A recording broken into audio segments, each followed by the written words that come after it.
Good afternoon, everyone. Firstly, thank you to the BPA for inviting me back again to present to you, and to all of you for choosing this session.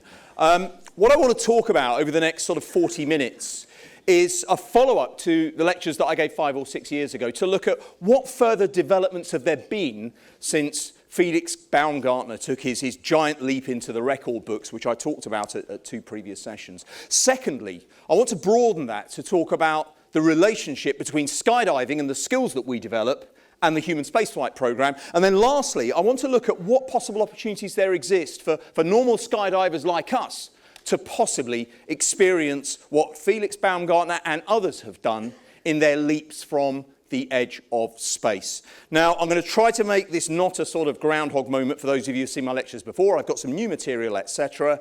And it should leave about 5 or 10 minutes at the end for questions. The last thing I want to point out is that I've got a number of affiliations, including some senior ones with the European Space Agency.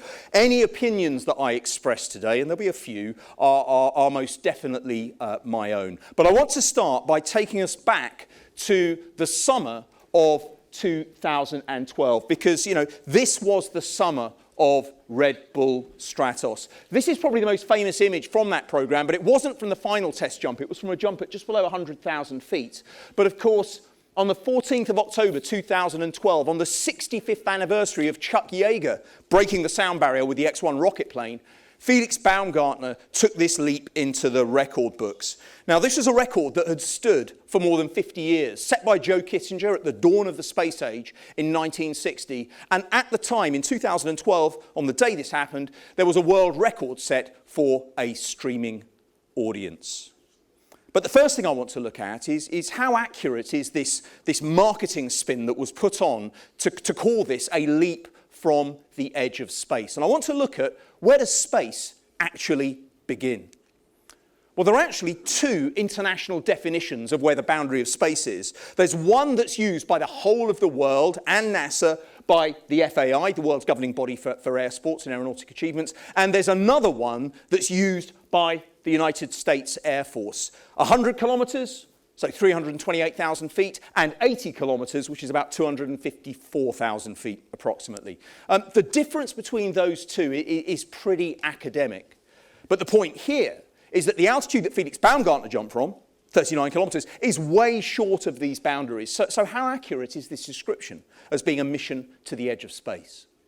Well, it turns out that there's a third definition of where space begins, the aeromedical definition. And in order to explore that, we need to explore further something that we take for granted as skydivers and as pilots, the idea of air pressure. Because, of course, down on the surface of the Earth, we're living at the bottom of a column of atmosphere, an ocean of atmosphere that's extending up for hundreds of kilometers above us, well above the international boundary of space. And it's the weight of that column of atmosphere that gives us what we think of as air pressure down on the surface of the Earth. Now, from a meteorological perspective, you would talk about sea level pressure as being about 1,013 millibars. What that means is that on every square meter of the Earth's surface, you've got the weight of 10 tons of atmosphere pushing down. Now, that's pushing in on us from all directions. And the only reason we're not crushed by it is that we've got gases inside us pushing outwards. As you go higher in the atmosphere, the atmospheric pressure gets less and less because there's less weight of atmosphere. And so just to show you some of the consequences of what would happen to a human being in lower and lower pressure environments, I've just got 2 simple demonstrations to give. And again, apologies for people who've seen these before, but I think they're very simple, but visually quite powerful. The first one, which you can do at home, all you need is a sort of plastic syringe here, and you need a marshmallow. Marshmallows are a bit like human beings. You know, they're full of gases, pressing outwards. When I put my marshmallow into the syringe, effectively, when I seal this here, I don't want to give you a physics lesson, it's a Saturday and I've done enough of those in my time, but effectively, this is like a pressure chamber in which we can simulate the effects of lower and lower atmospheric pressure. If I pull the plunger down and increase the volume, then the pressure inside gets less and less and less. And when I do this with this small syringe and a marshmallow, it's going to be quite difficult to see, but what happens is the marshmallow starts swelling up. Because if I've reduced the pressure around it and there's the same pressure inside, there's an imbalance, the tissues are going to start swelling up. If I suddenly equalize the pressures, I can see it quite clearly from here, that marshmallow is sinking. Now, a similar phenomenon is going to happen to the unprotected human body as it goes higher and higher in altitude. You're not going to explode, but you're going to get some significant tissue swelling, and it's going to be more than uncomfortable.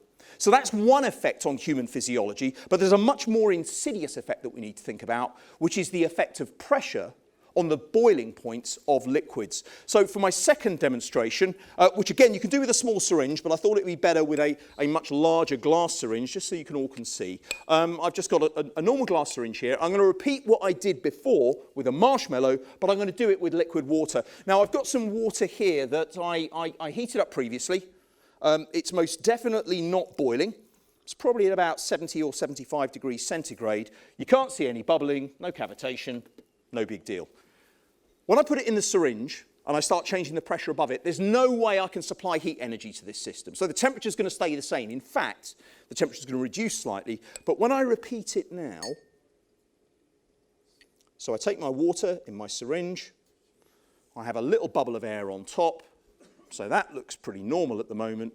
But as soon as I pull the plunger down, you can see it's starting to boil away quite furiously. Now, of course, this isn't magic, this is physics. I'm not heating it up, but what I've done is I've reduced the air pressure above it, and if I reduce the air pressure above it, water boils at a lower temperature. As soon as I equalize the air pressure back to sea level pressure, that boiling stops. Now, this has got major consequences for any human being who wants to go up into the stratosphere or to go up into space. At a simple level, when you've got lots of air above water, it's really hard for water molecules to escape.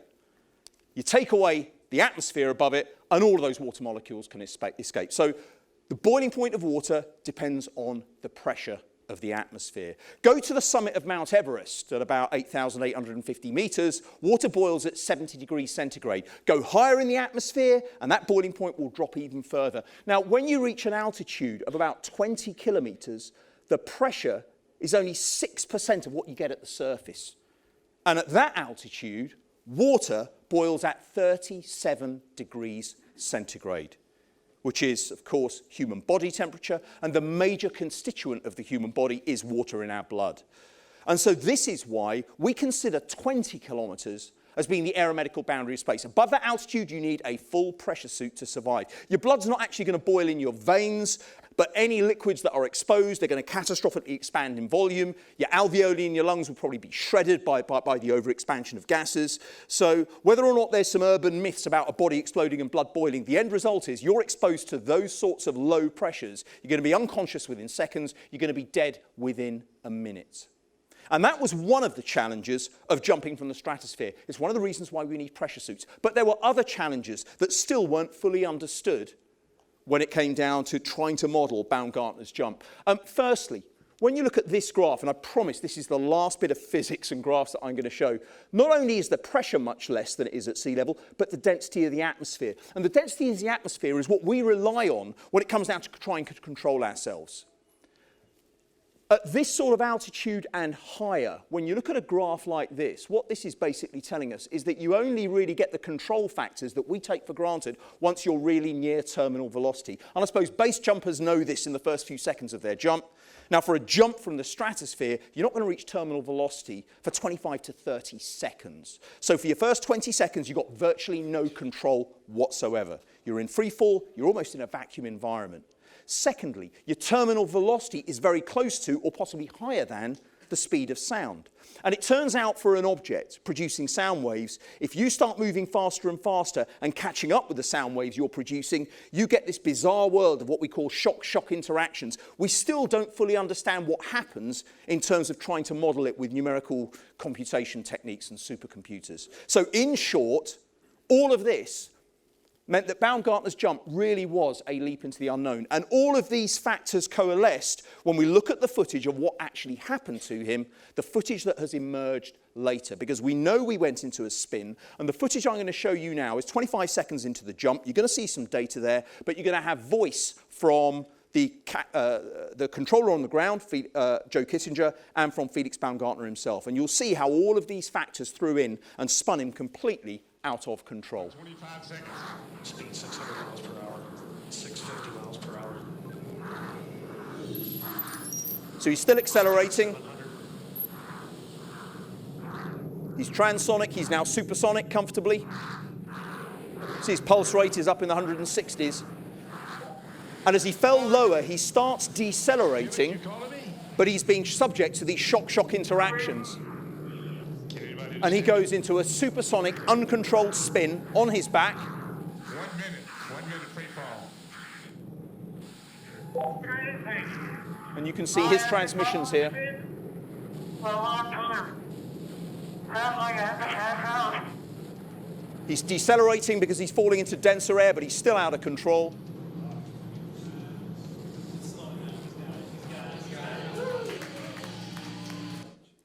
And it was only when he was down into the relatively comfortable area, I say comfortable, it's a relative term here, that he managed to do the old hard arch that we're all taught to students and get his stability back. And Felix Baumgartner had nearly 2,000 jumps at this time. So we got some major scientific understanding here, but there's some major challenges that were remaining. Now, I remember when I spoke to you in 2014, I remember saying that this is probably a record that will never be broken, and how wrong I was, because in October of that year, 2 years after Red Bull Stratos, one of his records for maximum altitude was broken. But it was broken in a project that had a completely different approach to Red Bull Stratos. This was the Stratex project, and it was led by Alan Eustace. Now, Alan Eustace is actually a vice president of Google. He's a computer scientist. He had about 600 jumps at the time. He'd been jumping for 20 years, mainly at Paris Valley Skydiving, and he funded this project himself. He wanted to take the lessons learned from Red Bull Stratos. Red Bull just dropped any further development, but he wanted to take the lessons learned from Red Bull Stratos and explore further and to build upon them. His system was very different. He did it very low profile, no publicity. He took the medical director from Red Bull Stratos, got them on board, got a lot of the team, and the suit design he used was a rigid suit, so not a flexible one. And the idea was, instead of going in a capsule, you can reduce the weight, but just by having him ascending with this balloon to high altitude. He had another development to try to look at this challenge of spin when you are falling supersonically, and I just want to show you some of the footage from this.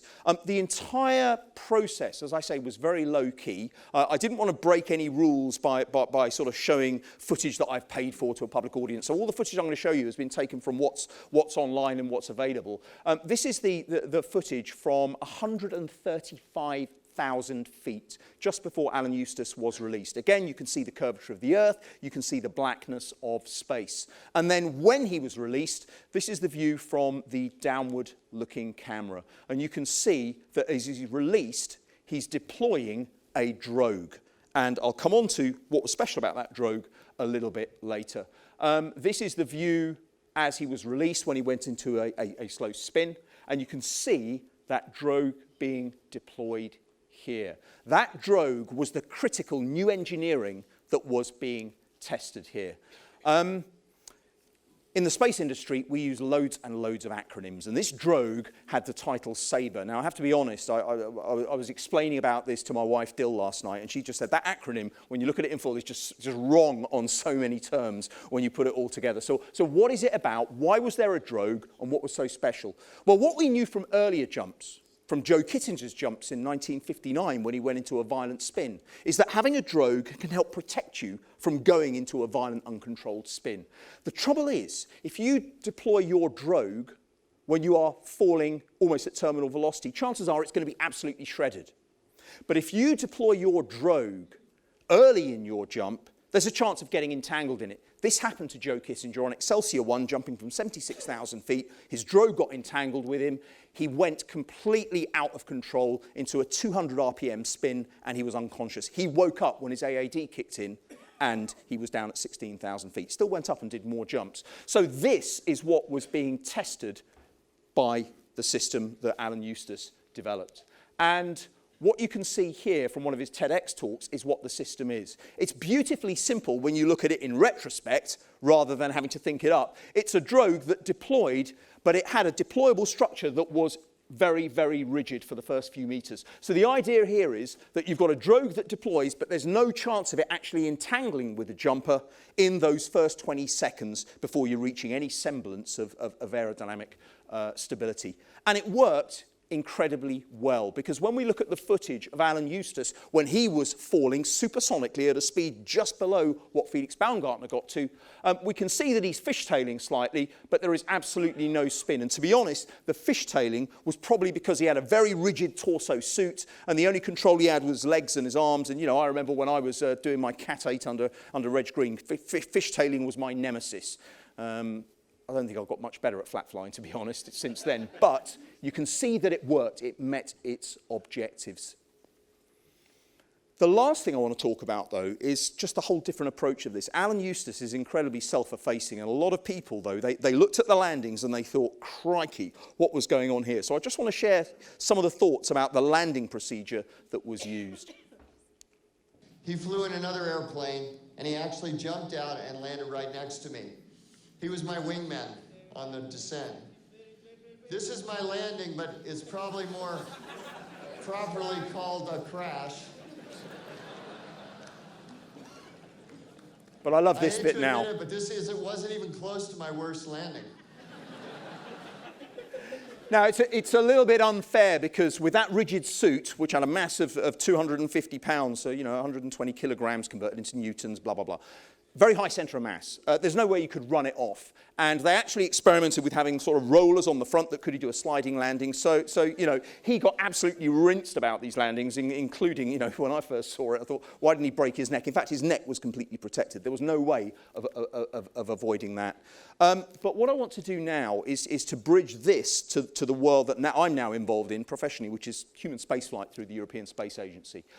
The first thing I want to point out is the number of people who've ever been into space is far less than most people realize. You know, it's not thousands or tens of thousands.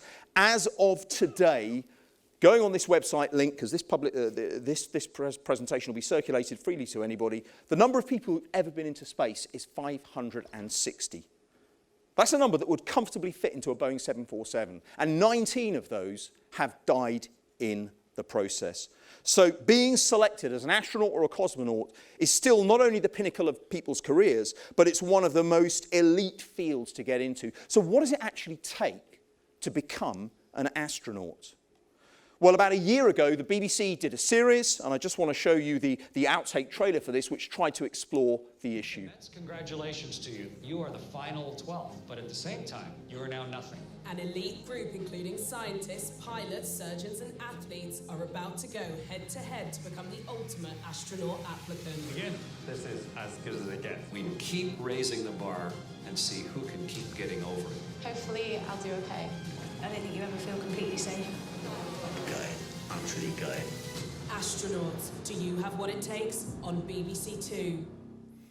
Now, this was a BBC programme, but it was led by Chris Hadfield, a very experienced Canadian astronaut, a former commander of the International Space Station, and there were space professionals involved from all over the world. For those of you who watched it, the final winner was Dr. Susie Imber, and she's actually one of my colleagues at the University of Leicester. Now, she's a world-class expedition climber. She specialises in climbing peaks in the Andes that have been uncharted, and she uses GPS techniques to try to identify them. But in her day job, she's actually a planetary scientist working on the European Space Agency's mission to Mercury. Now, she's had tremendous opportunities in terms of promoting spaceflight, but one of the things about this program, when I saw it, was that it took elements of the Canadian selection and elements of the Russian selection and elements of the European selection and threw it together in a sort of smorgasbord. So what I want to go through now, just take a couple of minutes aside and look for what was it that the European Space Agency was looking for when Tim Peake was selected. Well, the selection was in 2008, and it was designed to have a number of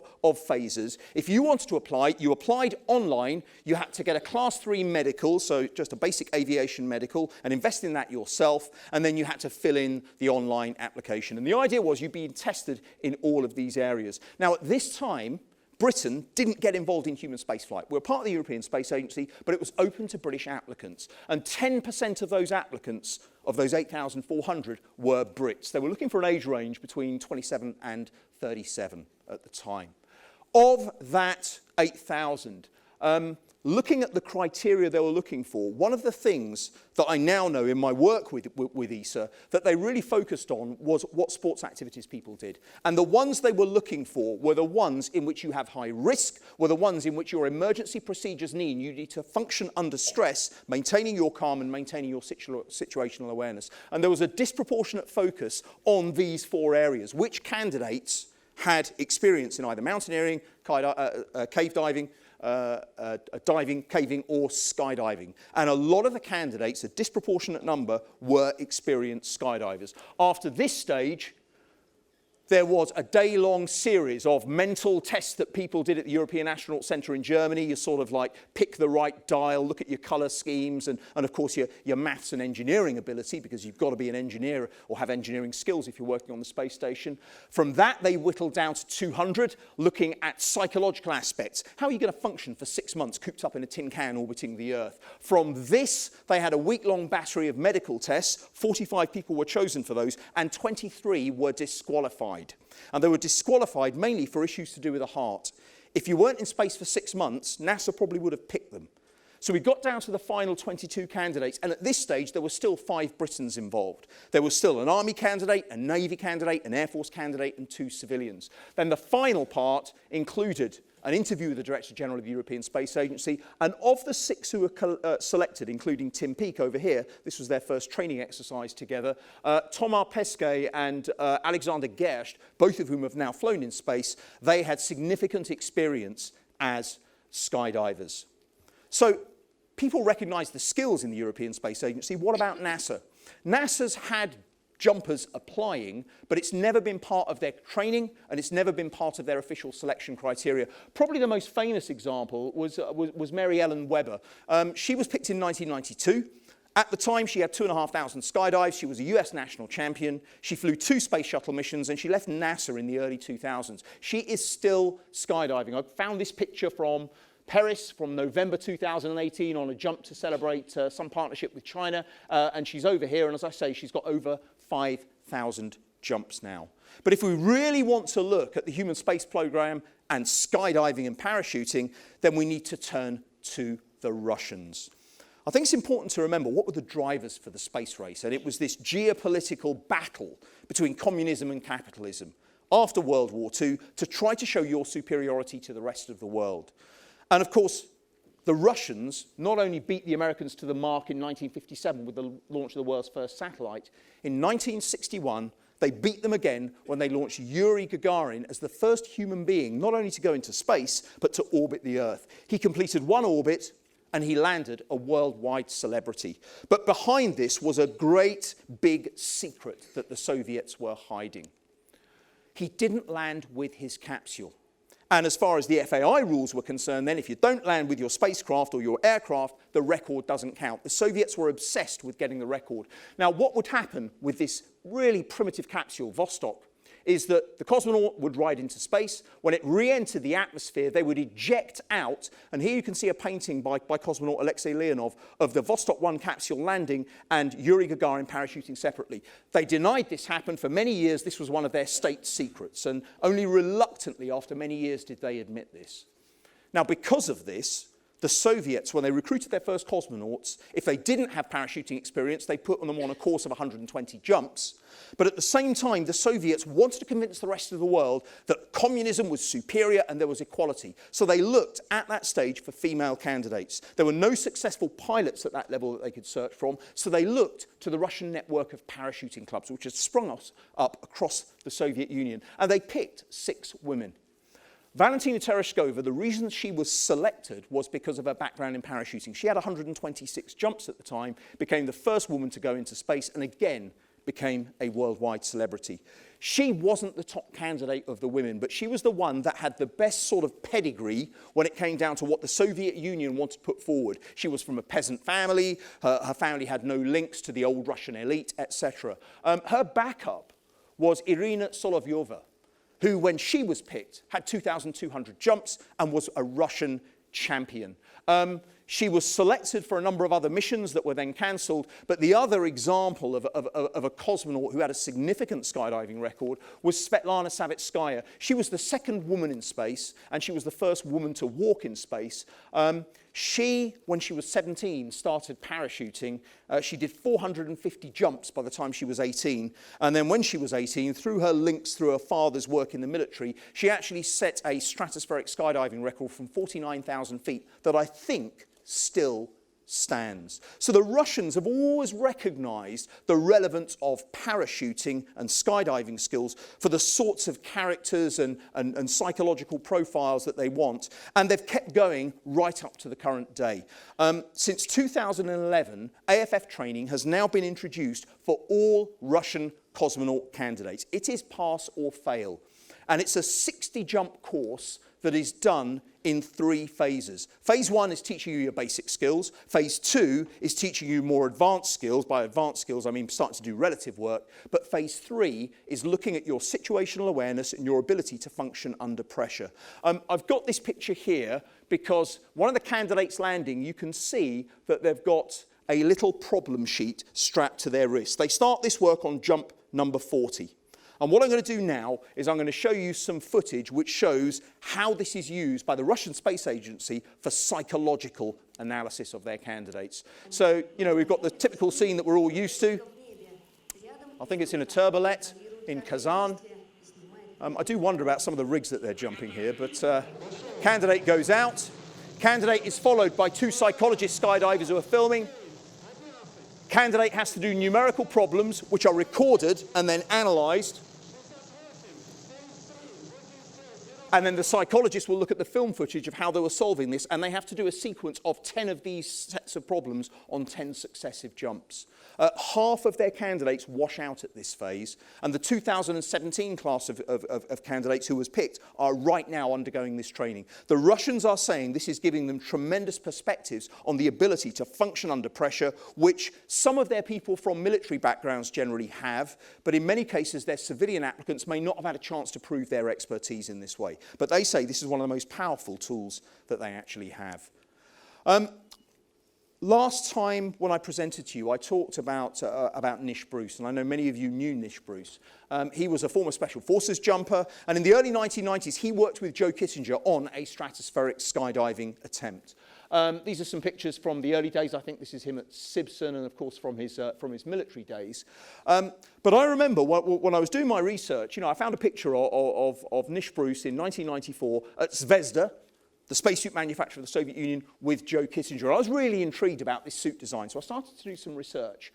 And my research led me to the original paperwork, and it was clear looking at this paperwork that the Skydive from Space Project was probably the most ambitious attempt ever to try to get new data.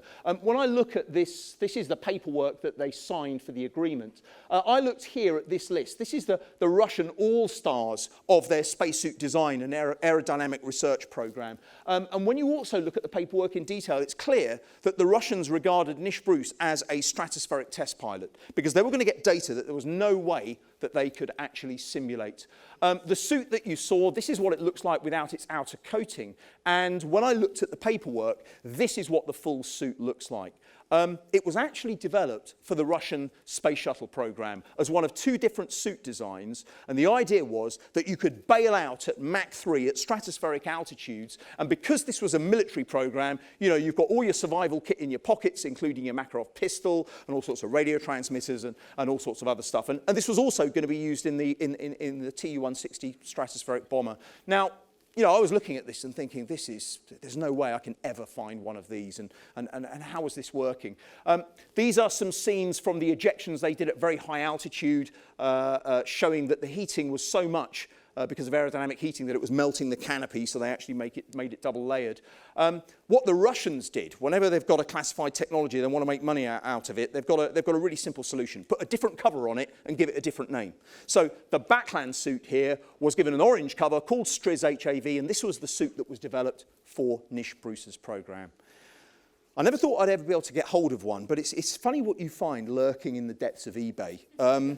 This is absolutely true. Is there anybody from eBay here? Okay, good, because I did a sort of naughty. I managed to get communications established, and then I ended up going out to Poland. And in a shack in Poland, in a wooden crate, I found one of these suits. This is it here. And I had it for a number of years. And then Paolo Nespoli, an Italian astronaut, came to see it. And he was going, wow, you know, this is the world's only spacesuit that was developed as a sort of combat spacesuit, but also for stratospheric ejection. And he said, you know, does it work? And I was going, well, you know, no way. It's not going to hold pressure. It's 30 years old. So I didn't test it for a year. But then I decided to, you know, what the hell? Let's see what happens. So what I'm going to do now is to just start pressurizing it.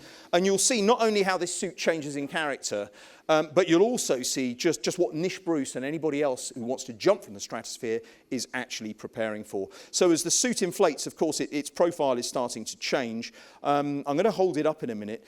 The big challenge you have with these sorts of suits is they become incredibly rigid, as you'll see. In other words, movement inside them is incredibly difficult. So as we continue the inflation here, for this particular suit, you've got integrated risers for a stratospheric ejection seat. They would have got rid of these for Nish Bruce's jump.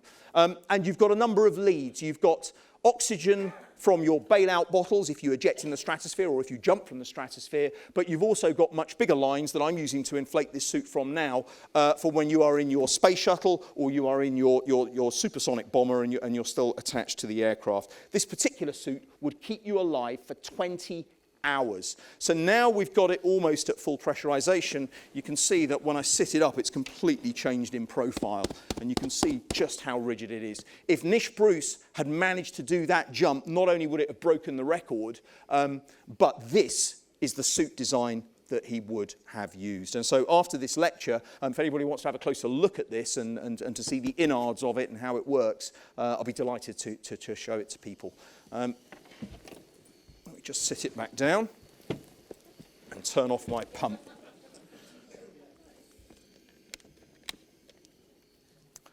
Okay. So following on from here, what other researchers have been done for stratospheric jumping? Lots of you are familiar with Olaf Zipser. Many people regard him as the father of free fly. And back in 2011, just before Red Bull Stratos, but when the marketing campaign for Stratos was in full flow, he came up with this idea that he called the Free Fly Astronaut Project. And the idea was that he was going to ride on a rocket on a suborbital trajectory up to about 70 or 80 or maybe even 100 kilometers, and at the top, bail out. It was an ambitious project. They had a nice logo. They put some films online. He went as far as going to Zvezda to test out some suits. And once again, the suit that was most applicable was this backland suit. So the same one that Nish Bruce had identified and was then further developed. I've got to be honest, this project never seemed to go anywhere. And when I looked at the footage of them at Zvezda in the test chambers, you know, they did a little bit of checking the suits work, but it was all high fives, and I've got a feeling it was more like a jolly. I don't know. I might be being unfair there, but this project seemed to have died a death. And so until recently, I would have thought there's no way that any of us could do a stratospheric jump. Until I looked at the plans for a Russian company called Near Space. Now, this is one of those companies that take balloons and take science payloads up to very, very high altitudes. But they've got a new project, and I want to show you what they are doing right now.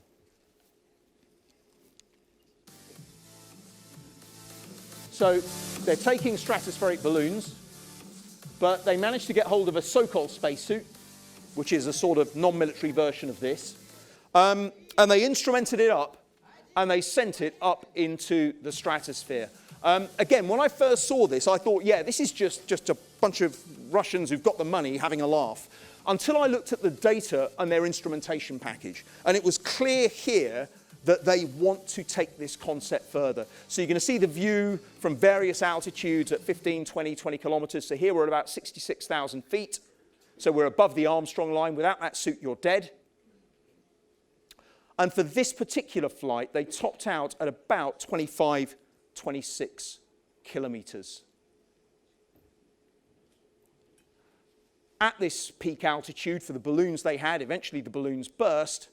And then, as you'll see, you got the rock and roll ride back to Earth. So this was just testing whether the suit would work, and whether this was viable. Because this suit was empty, didn't have the weight of a human being, when that drogue was there, this is spinning all over the place. But what they want to do now is phase 2 and phase 3. Phase 2, they want to have an instrumented mannequin with the weight of a human being on board, with accelerometers. They want to have bailout bottles, and they want to have heaters. They're going to need bigger balloons. And what they want to do, within 3 years is have this as a fully available system for skydivers using that Sabre system as well to do jumps from 90 to 100,000 feet. So I think we are in the realms of possibility within the next few years, thanks to this company that's really pushing the boundaries.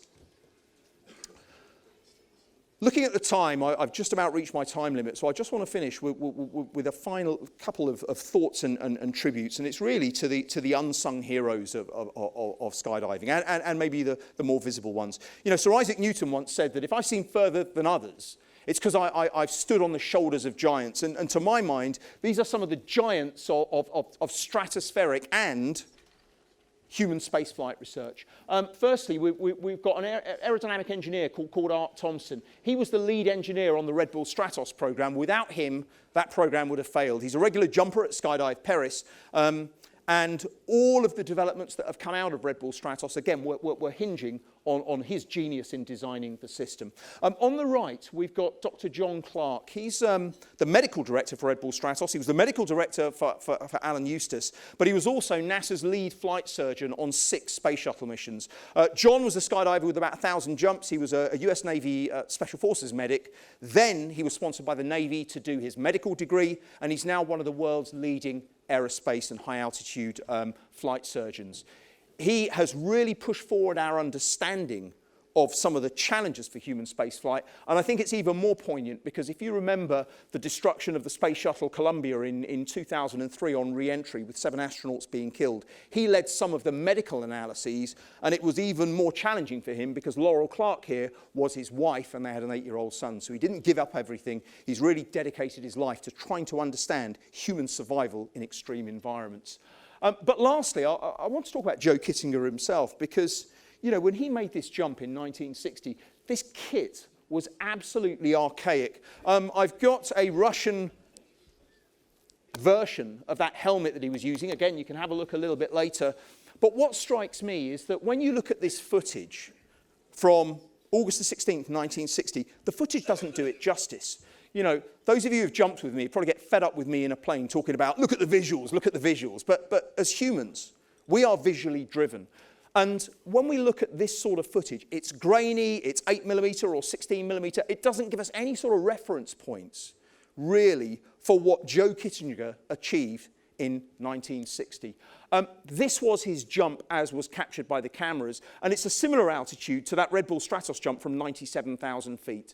So what I want to do as my final sort of slide is show some of the footage from the Stratos jump, but I want you to think from the perspective of Joe Kittinger, because we've now got the visual record that tells us what Kittinger experienced in 1960. It is dreamlike, it is pushing the boundaries, and this was a year before the first human being went into space, and it was 5 years before the first spacewalk. In 1960, Joe Kittinger became the first human being to directly experience the space environment. And now we've got the sort of footage from Red Bull Stratos that puts his achievements into so much more perspective. And so once again, ladies and gentlemen, I'd like to thank you. I know some of you have still got your drinks from the beginning of the session. And so those of you who have drinks, I'd just like to propose a thank you and a toast to Joe Kittinger. He's 90 now. I don't think he's still in good health, but it's fading a little bit. So first of all, I'd like to have a toast to Joe Kittinger, but also I'd like to thank all of you for inviting me to come and talk to you again. Ladies and gentlemen, thank you very much.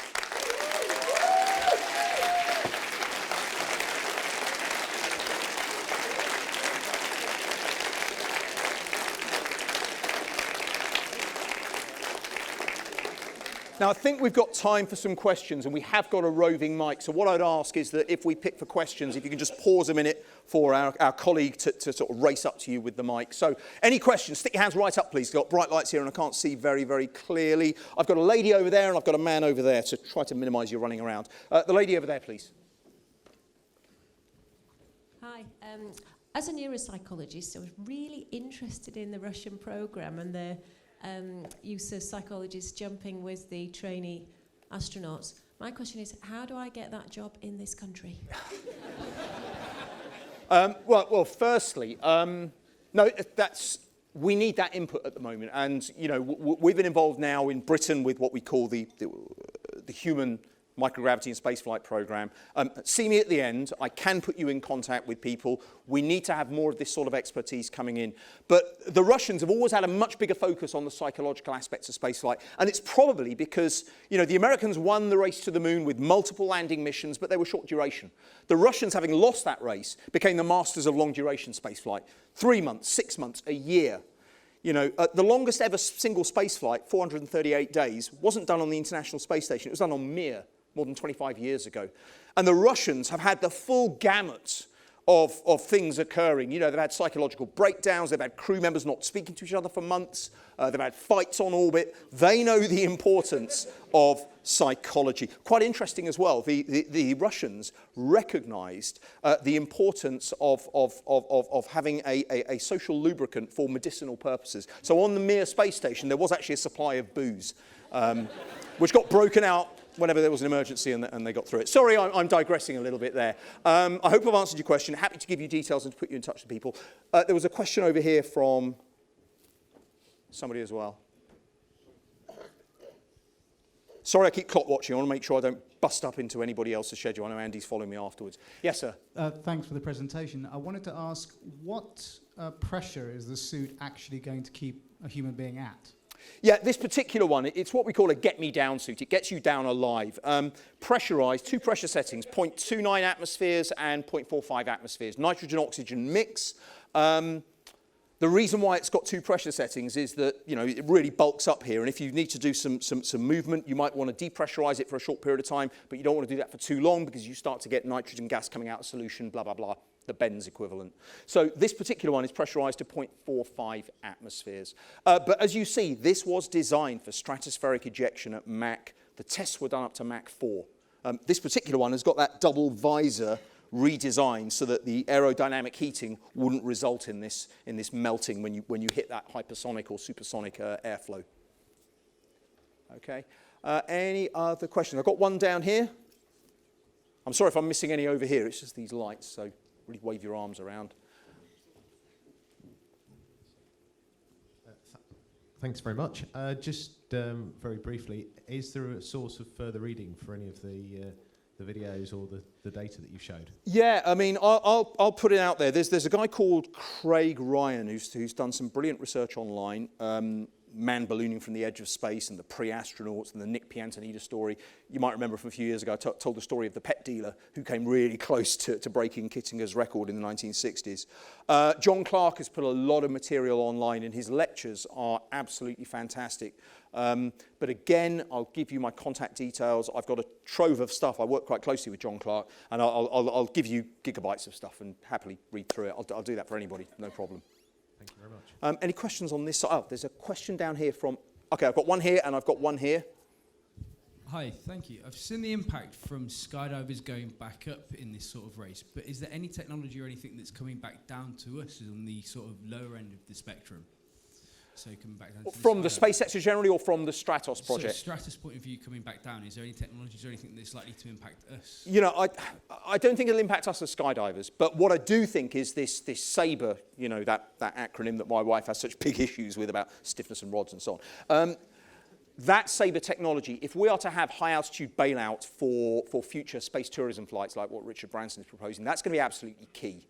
Because, you know, if you are plunged out of a vehicle that's breaking up, you know, even with hundreds or thousands of jumps, you're going to have a challenge to stabilize. So have a SABRE-type system. That's where I think the benefits will be. I don't think there'll be any direct benefits to us as a skydiving community, no. Apart from the interest, the profile, and it acts as a bit of a trope to then draw people into what we do.